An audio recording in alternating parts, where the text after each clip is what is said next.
Good evening, flower pots. It's your Auntie Nelly and it's night time with me, Nelly, here on the Facebook page.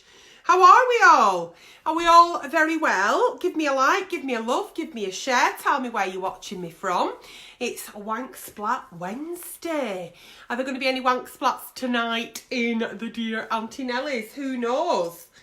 Are we all doing well? Are we all happy? Are we all happy to see me live tonight? Because I'm so tired. I can't tell you how tired I am. I'm currently reviewing something. So watch out for the review. All I can say is it's really improved my sleep. So that review will be coming out soon, along with some lovely reviews.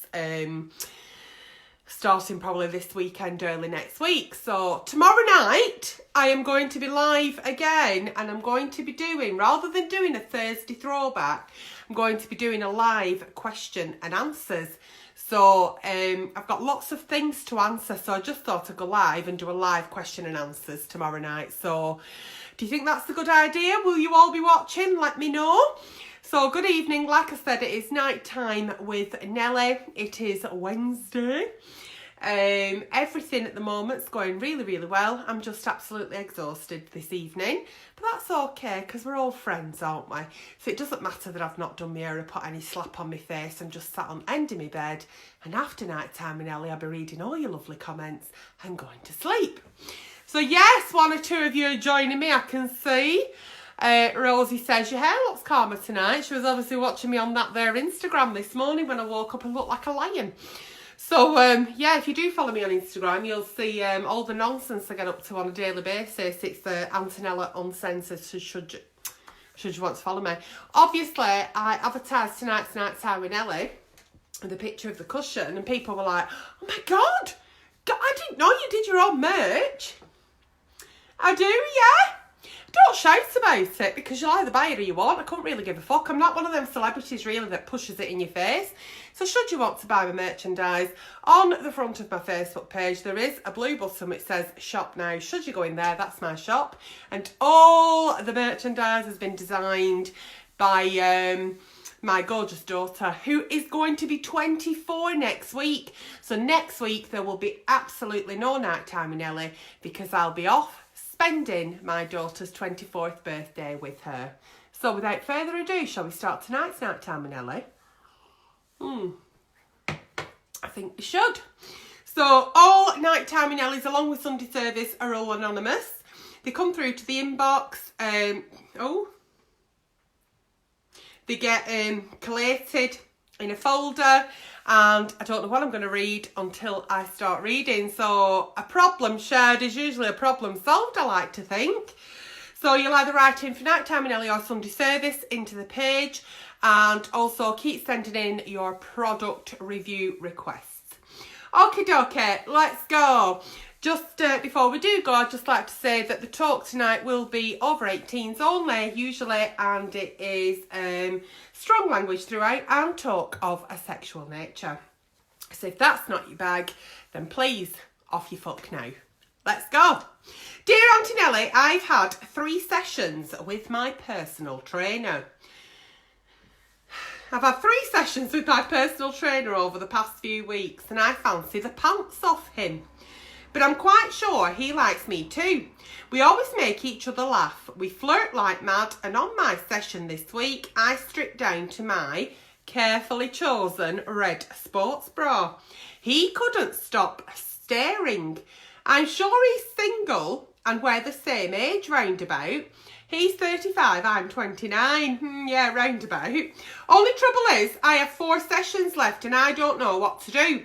I'm going mad. I fancy him so much. It's hard to tell if he likes me as much. He probably wants to keep professional. What should I do? Love from your flower pot. So you've booked 7 sessions with this personal trainer. You fancy him. And you think he fancies you because he's really nice, he's always making jokes and he's laughing with you. And that's lovely. You've got to have a really good relationship with your personal trainer, because they're going to see you in all sorts of states: happy, elated, crying, being sick, sweating. What I'll also say here, and I am known for my brutal honesty, He is going to probably be really nice to you because he's going to hope that you come back again and again because he's taking your money out your pocket, sweetheart. So not only is he laughing and joking with you, but he'll be laughing and joking with rest of clients as well because that's his job. Not only is his job to train you, but it's also to be there for you emotionally and to make you feel good about yourself and to empower and inspire you and to take your money. So what I would say is, yeah, he probably does want to remain professional. You're probably not the only person that fancies him. But if you really do feel that there might be a slight connection, then why don't you sort of ask him where he goes drinking at weekends, what he likes to do in his spare time, what his hobbies are, and hopefully, he'll say, oh, I go such a place. And you could say something like, oh, maybe we should go sometime, and see his reaction. But yeah, I certainly would do it softly because I want you to keep going to your personal training sessions. I want you to remain on this road of being healthy. And the fact that you can have a laugh and a joke with your personal trainer in the gym, that's brilliant. But I don't want you to think for 1 minute that just because he's doing all this, that and the other, A, B, C and D, that he fancies you. Okay, he might not. But I would certainly broach the subject. What are you doing this weekend? Where are you going? Oh, I've never been there. Should we go sometime? And then see what he says. And you can always say, I'm only joking. I mean, like I can drink alcohol. You know, I'm trying to be good. Do something like that and he should laugh it off. And he's probably heard it 1,000 times. So good luck. Good luck. Okie dokie. Dear Auntie Nelly. Dear Auntie Nelly. Oh, it says it twice. Dear Auntie Nelly, I'm a straight male, but I'm obsessed with having a dildo up my arse. Okay. I've tried for years to get my wife to do it, but she won't. She says it's weird and I'm weird. Am I weird? Frustrated flower pot. Okay, so the fact that you've had to put, I'm a straight man, I am a straight man, but you like a dildo up your arse. I think your statement there is because what you're trying to say is, Auntie Nelly, please don't think for 1 moment I'm gay. Now, I will sort of reiterate here tonight on That Time with Nelly, your sexual preferences, so whether you like a dildo up your arse or a cucumber or a fist, it doesn't make you gay and it doesn't mean you are gay, okay? It just means that that's what you like, that's your bag and that's what does it for you. So you don't really ever need to state your sexuality to me, it's absolutely fine. The fact that you like to shove a dildo up your ass but your wife won't do it because she thinks it's weird, it's not her bag, okay? It's not her bag. She doesn't like that and that's fine because we should never ask, we can ask people to do things and if they say, oh, it's not for me, we leave it because it's not consensual, it's like, no. So, the fact that you like to shove a dildo up your ass, have you thought about doing it while wanking during masturbation? A little bit of anal play on your own? Your wife don't want to get involved. I don't think it's a good idea going out and getting anybody else to do it because that's called cheating. So crack on with your anal play and don't be bothered thinking that I'm sat here now thinking you're gay, okay? And even if you was, so fucking what? But even women watch other women on porn masturbating or they watch lesbian porn. Doesn't make you lesbian. It just means that it's a little bit of a kink to the sexy taste, that's all. So that's what I would do. I would just say that you can do as much anal play during masturbation. You've asked your wife, she said no, and you've got to respect that. Moving on. Am I weird? Am I weird? No, you're not weird, sweetheart. To each their own. Hi, Auntie Nelly. Hello. I am really struggling to suck my boyfriend's cock. I have a strong nose and can smell his cock. When I smell his cock, it makes me feel sick, so I start retching. I do have a really bad gag reflex and I am sick quite a lot. It's his favourite and I do try, but I really don't like it. What do I do? Oh. So, when you say that you can smell his cock, what exactly are you smelling? Because you don't put that in your message. Is it just the smell of skin? Is it the smell of sweat? Is it the smell of a cheesy cock? Is it the fact that he needs to wash it? What smell are you smelling that it's making you gag and you're being sick quite a lot? Do you mean that you're sick quite a lot as in you're a sicky person, or do you mean you're sick quite a lot as in you suck his cock and you throw up on it? Because that's a completely different sex act. So what I would say is, if you don't mind, Flower, just having a little shower before our sex acts, especially if you're expecting oral pleasure or fellatio. So I'm not sure what you can smell, but usually when I'm sucking cock, I have no sense of smell anyway. It could fucking smell like dog shit and I wouldn't know. But in the days where I did have smell, when I did have a sense, when I could smell things, the days before my stroke, I've always sucked a lot of cock, really, and I've never really come across one where I've thought, oh, dear God, and that's never happened to me. It's happened to me when it's gone too far down my throat, and it's made you do that a bit. I once spewed up on someone's cock and I'd had spaghetti for my tea, and we'll leave that there. And we'll move on, shall we? Bolognese it were. Okie dokie. Dear Auntie Nelly, my boyfriend and I have been together for 3 years. For the past 2 years, we have sex that I need fucking bifocals. I'm telling you now, I can't fucking see. I am 45 though, I'm getting quite old. Not only am I losing my sight, I'm losing my fucking mind. Right, okay. We have sex very rarely. In fact, it's only about once a month, but we only have sex if I ask for it. Oh, heck. I took him to the kitchen table, devoted flower pot, took him to the kitchen table and asked for him to tell me why we no longer have sex as much as we used to. And he said, I've never really fancied you. We've been together 3 years. So I said, well, I don't really fancy you. But I do really. I just said it because I were embarrassed. I have gained a bit of weight since we met, but he says it's not the weight. We love each other dearly, I think, and we are best friends.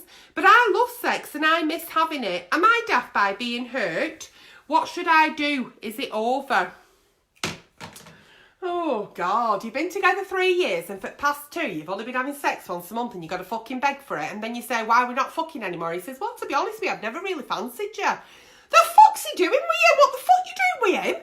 I'm not being funny, but you want to be with somebody who looks at you, gets a fucking hard on and wants to fucking take your clothes off, throw you on the bed and make passionate love to you.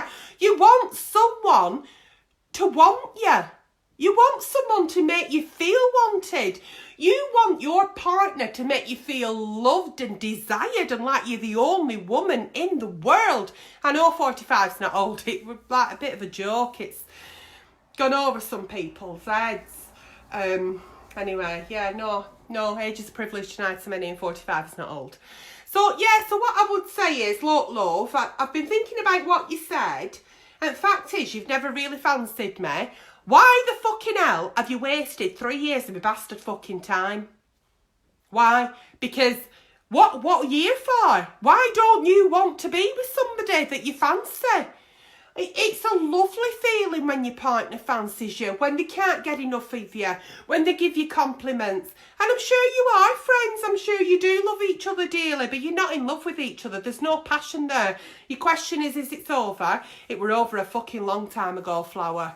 So you need to sit down as the loving, dear friends that you are and sort out who's going to move out first. And that's brutally honest advice from your Auntie Nelly. I'm well thirsty tonight and I've not had gammon for my tea. I don't know what the fuck's wrong with me.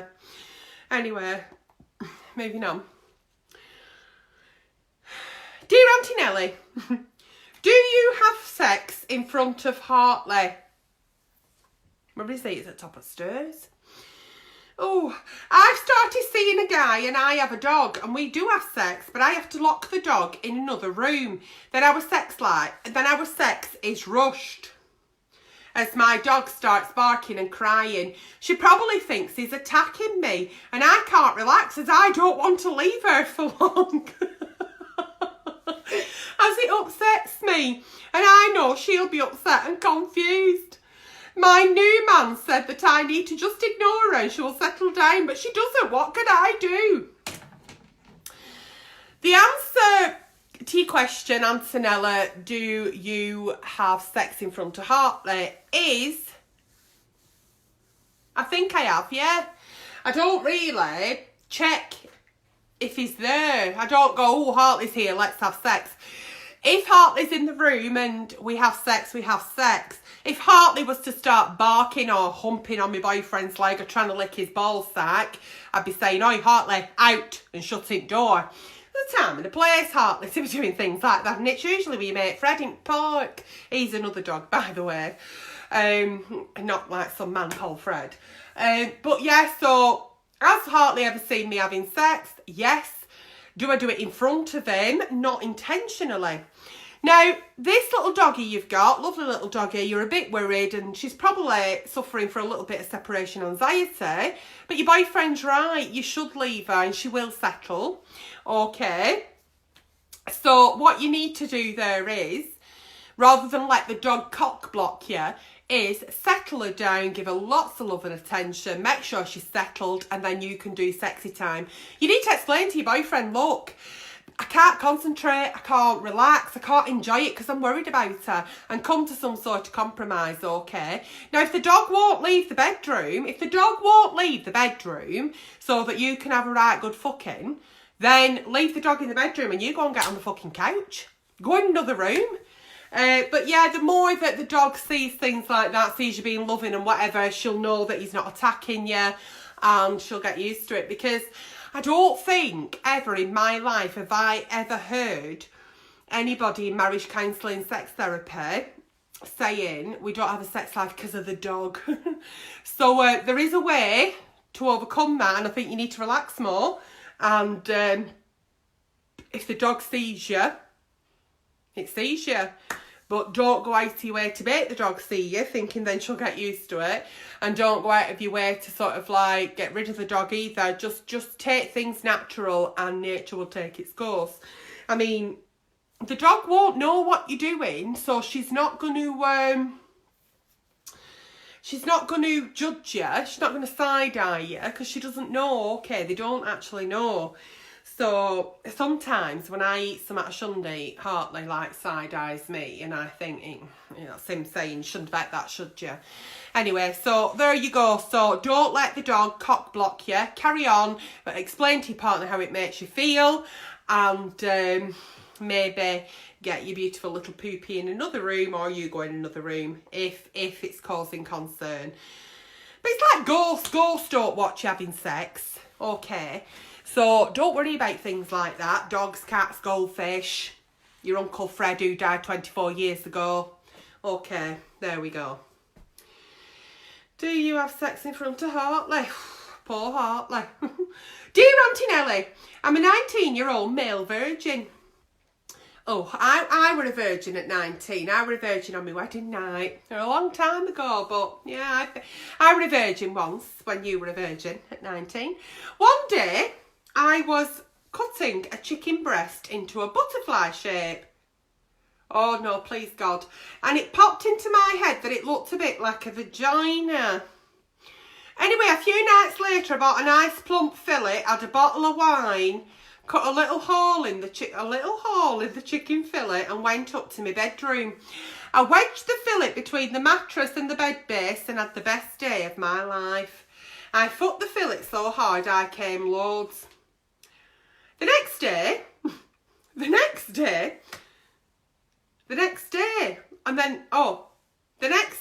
the problem is, I don't know what's happened here. So, yeah, right, so he's cut a little hole in the chicken fillet, took it upstairs, shoved it between bed base and mattress and fucked it and had a right good night and come loads. The problem is, that's not the fucking problem, flower pots. That's not the problem. The problem is, my cock is now producing a yellow smelly discharge. Oh dear God. I need to see my doctor. I know you're going to tell me to see my doctor, but how do I explain what I've done? I'm so worried I have salmonella in my dick. P.S. I love your Nutella challenge. I also love Nutella. Leave the fucking Nutella alone. It's enough you up and down fucking chicken aisle at Tesco. You don't have to tell your doctor that you fucked a chicken fillet. You don't have to tell your doctor that you're a virgin. You don't have to tell your doctor anything about your personal life. You only have to go to your doctor and say, listen, something not right with this cock. It's smelly and it's got discharge. He'll do a few tests, tells you what's wrong with it, and he'll give you some antibiotics or some cream. But we don't have to go and tell our poor doctors all our, you know, when I was 3, I fell off my bike. They're not interested. What's your problem? How can I solve it? Do not go and tell your doctor what you've been fucking up to. I doubt for 1 minute you've got salmonella in your fucking dick. I don't even think that's a fucking thing. But don't be fucking any more chickens, raw, or don't be fucking any chickens. Any chickens. I don't condone bestiality, okay? Whether it's alive or dead. Go and see a doctor. Get your smelly discharge under control, get a tablet of cream, whatever it may be. You don't have to tell him how, just get it sorted. And get on Thinternet and buy one of them fucking false fannies and fuck that. Stick that between your mattress and your fucking bed base and have a good go. Stick some Vaseline in it, some baby oil, some fucking lube. Don't be fucking chicken fillets. Please, flower pot, don't be. And don't be mentioning Nutella either. I mean, it's quite a large jar, and if you'd cut a little hole in chicken fillet, I doubt you'd fucking fill it. Anyway, yeah. But no, you don't need to tell your doctor. You do not need to tell your doctor how you've come to this, okay? Oh, fuck a duck. Oh no, do not fuck a duck. Do not fuck anything that is bird related. Unless it's a female, which is slang for bird. Get to doctors, buy one of them false vaginas, or start going out meeting nice young ladies, and you'll eventually meet the right one and you'll start having a proper sexual relationship with a real vagina that belongs to a lovely lady.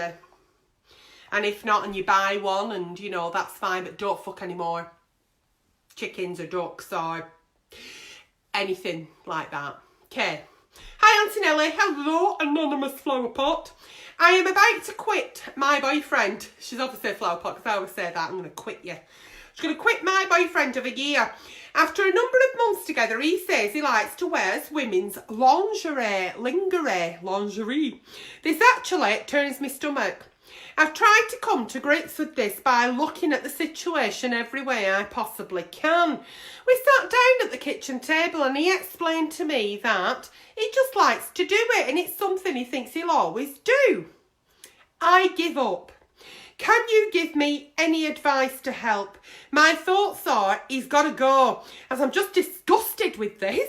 But he earns loads of money, he has a really good job, a lovely car, a lovely house, and all my family have said I'm a lucky girl to be with him. What can I do? What you can do, Flower, is he is in a relationship with you and he's been so honest and so open and said, listen, I like to wear women's clothes now and again, and you've gone, oh my God, that's absolutely vile, disgusting, not having that. So it's not going to work, is it? Because he said it's something I like to do. Why should we stop people doing things they like unless it's bestiality, paedophilia, racism, you know? He just likes to put on a blouse now and again, and you call him Susan. I don't fucking know. You don't really say whether it's he wants to dress like a lady or he wants to dress like it during sex. You don't really say. He just likes to put sexy underwear on. There's worse things fucking happened at sea, but you find this, in your own words, disgusting. Therefore, he's not the man for you. Regardless of him having a good job, a fancy house, a fancy car, and all your friends and family like him, you're the one that's going to go out with him. And you find him disgusting. He's your boyfriend. You won't be getting engaged. You won't be getting married. He needs to find somebody that goes, yeah, that's fine, cock, you crack on. Get it top drawer there. There's some peephole fucking panties and a peephole bra. Knock yourself out. Somebody out there will accept him for what he is. You're not willing to accept him, therefore it's not 100% relationship where you're both compromising or willing to love the other person for whatever they are. So yes, you are about to quit your boyfriend, and I think the sooner the better, and then he can go and get somebody that doesn't mind that kind of thing. It's absolutely fine. And they can enjoy the lavish lifestyle, because I think at the moment that's the only thing that's keeping you there.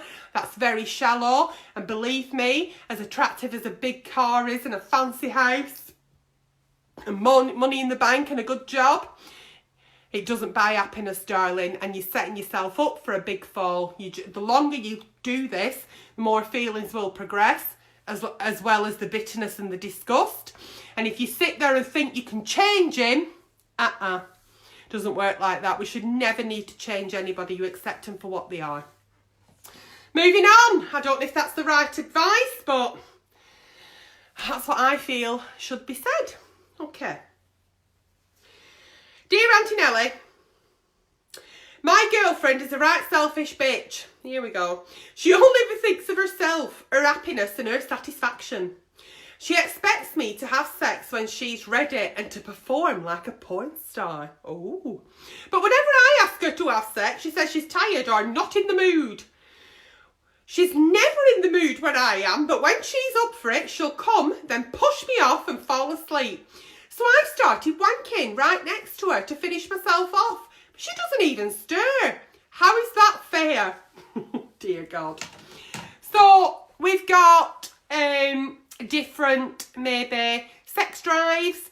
We're living separate lives where maybe she's had a really nice relaxing day. She's done a bit of shopping, been out for lunch with friends, watched a bit of a film, and then she's thinking, oh, finish my night off with a lovely night with my partner. You maybe have been on a fucking 12-hour shift. You've come home, had a shower, you're absolutely fucking knackered and you don't want to perform. So I think what the problem is here, I don't think she is probably a selfish bitch. I think you're just feeling a bit disgruntled. I think what's happening here is you need to be on the same page. So you need to maybe have a day a week, a day a fortnight, a day a month where you both do something as a couple, like a date night, okay? So you need to do something like where you both go out for that meal or dancing or pictures or a nice walk, eat something nice, watch something nice. And then sexy time can happen when you're both up for it, you're both in the mood. So you've got to set the scene, set the mood, okay? It's unfair for her to expect you to perform like a porn star at all times. And you probably think, well, I might as well, because if I don't, then she might not want it again and then I won't get it again. So I can understand your battle. So you need to go to the kitchen table, first couple of the evening kitchen table, #kitchen table, and you say, listen, I'm not always up for it, but I don't like disappointing you because I love you.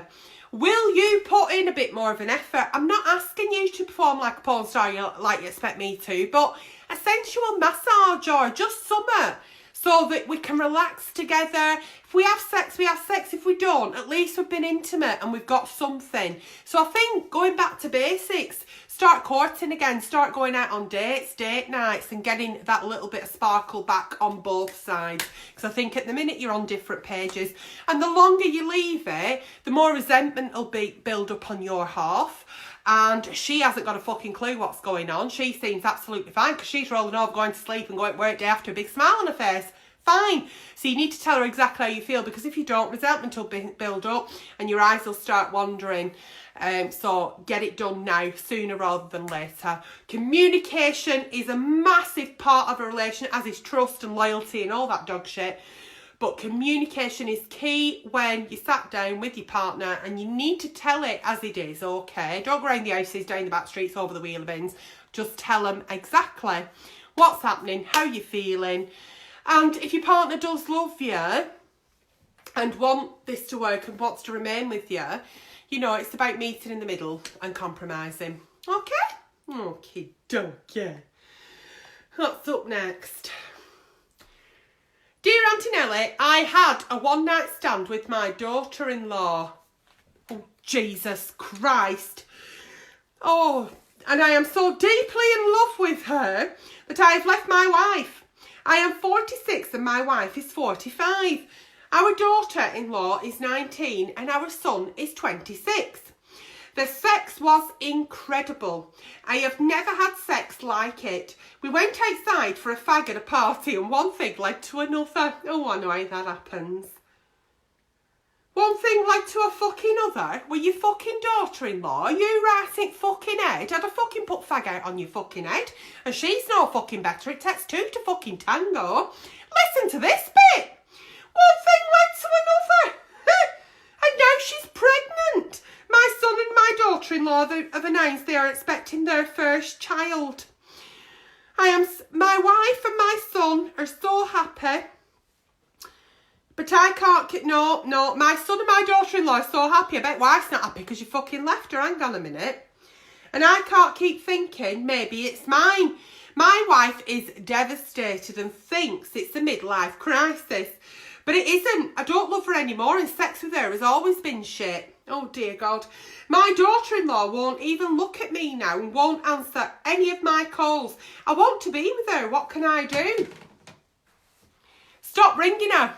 Stop texting her. Stop trying to get hold of her. Your daughter-in-law won't answer any messages from you. That tells you that she doesn't want any fucking contact. You've decided that your wife's no longer for you and you've left her. She's devastated. She'll get fucking through it because she'll probably meet a right nice man who won't fucking cheat on her like you fucking did. And God help your son.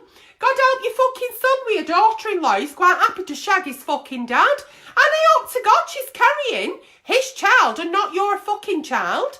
Because otherwise, she's carrying her brother's, she'll be carrying her husband's step-brother, half-brother. Dear God Almighty, I need Jeremy Kell for this. It's got to, get Graham on. Oh my God, what sort of girl fucks her father-in-law while having a fag at a party? Nice, lovely, and you're in fucking love with her? You're fucking wrong in your bastard head. I'm glad you've left your wife because it might be a midlife crisis. Go off and enjoy it. Buy a motorbike, an Harley Davidson, get a few tattoos, shave your fucking head. Do what it is that men do in midlife crises. But leave your son and your daughter-in-law alone. They need to sort this out. You keep that shut. You let your wife be devastated and get on with what she has to do. Thank God she's got a grandchild coming into life. Let's hope that it's your son's kid. That's all I can think, because if this ever comes out, God Almighty, I wouldn't like to think if this ever comes out, you've not only cheated on your wife, but you've betrayed your son and you'd lose your relationship with your child. And what a fucking mess. What a fucking mess. Stop contacting your daughter-in-law, leave her. She's a pregnant woman, she's done enough, she's probably dying of shame. It is what it is. She's expecting me, your son's baby, fingers crossed, pray to Jesus. You don't want to be in your marriage. Let your wife go off, she's 45, still young enough to find somebody else and have a good life. And you just crack on, you've made your bed, now fucking lie in it. Yeah, and that's been tonight's night time with Nelly. Yeah. Oh dear God in heaven, there's always one, isn't there? I'd say that's wanksplat of the week, would you, flower pots? Yeah, anyway, so yeah, so I'm going to go live tomorrow night, 7 o'clock, doing a live question and answers. So I'm going to be answering all your questions. So if you have any questions, please have a think. And when I'm live tomorrow night, ask me and I shall answer them. A lot of people have been asking about my weight loss, my transformation, what am I doing. So I'll tell you about it all tomorrow night, shall I? And apart from that, I'll see you then. So good night and God bless. And I'll see you all very, very soon.